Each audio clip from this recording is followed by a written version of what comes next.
At some point in 2023, the number of views of the hashtag Roman Empire on TikTok passed 1 billion.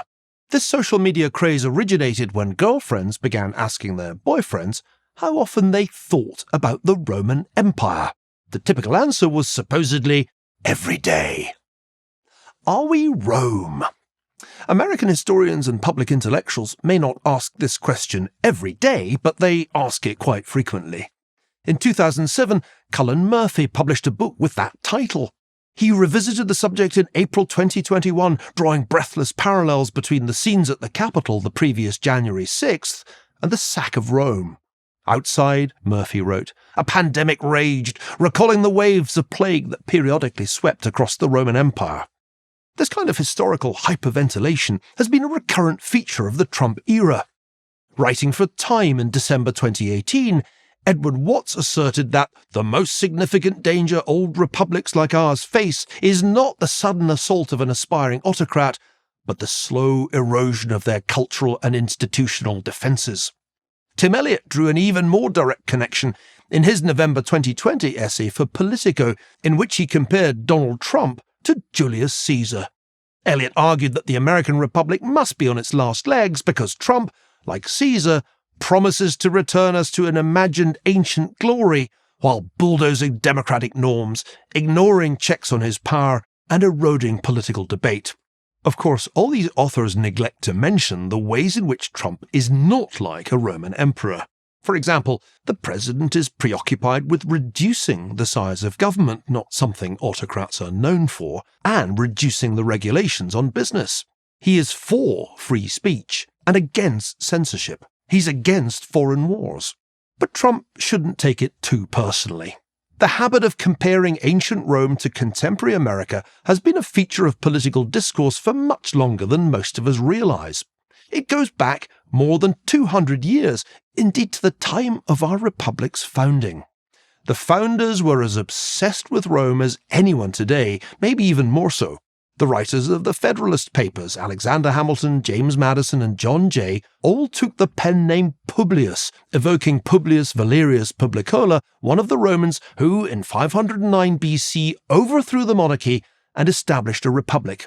George Washington was often compared to the Roman general Lucius Quinctius Cincinnatus, who, after leading the defense of Rome against attack in 458 BC, preferred to return to his farm rather than retain dictatorial powers. The founders took their Roman history seriously. So should we. Consider, for example, what Palibius is telling us in Book 6 of his Histories, written from around 168 BC. He sets out to show in what manner and under what kind of constitution it came about that nearly the whole world fell under the power of Rome. His explanation was that the Roman Republic enjoyed a mixed constitution that combined elements of monarchy, aristocracy, and democracy. Each element balanced out the others and prevented the system sliding into tyranny, oligarchy, or anarchy. The founders got the message. In their republic, the monarchy became the presidency, the aristocracy became the Senate, and the democracy became the House of Representatives. Each would check the power of the other, and like Rome, America thrived under this mixed constitutional system. So how then did the Roman Republic go wrong? The Roman historian Tacitus, writing around 116 AD, gives us our answer. Recurrent and bloody civil war, exemplified by the assassination of Caesar, led Rome to the brink of chaos. Caesar's adopted heir Octavian, Tacitus writes, brought a world exhausted from civil dissension under his authority with the title of first citizen and the impressive new name Augustus. By seducing the military with bonuses, the masses with grain allowances, and everybody with the pleasure of peace, Tacitus tells us, Augustus gradually increased his powers, drawing to himself the functions of Senate, magistrates, and laws. Tacitus was disgusted by the way they all rushed into servitude, consuls, senators, and knights. The higher the rank, the greater the hypocrisy and haste. So, are Trump's critics right?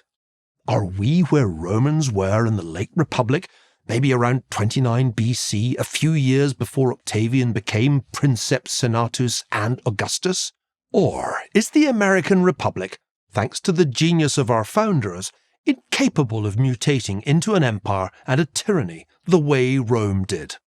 I'm confident we're not Rome, and we can take comfort from the fact that Americans have been worrying about turning Roman ever since the founding. Maybe the time to start seriously worrying about, are we Rome, will be the day we stop asking ourselves that question.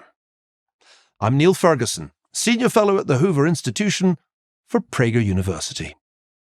Thank you for watching this video. To keep PragerU videos free, please consider making a tax-deductible donation.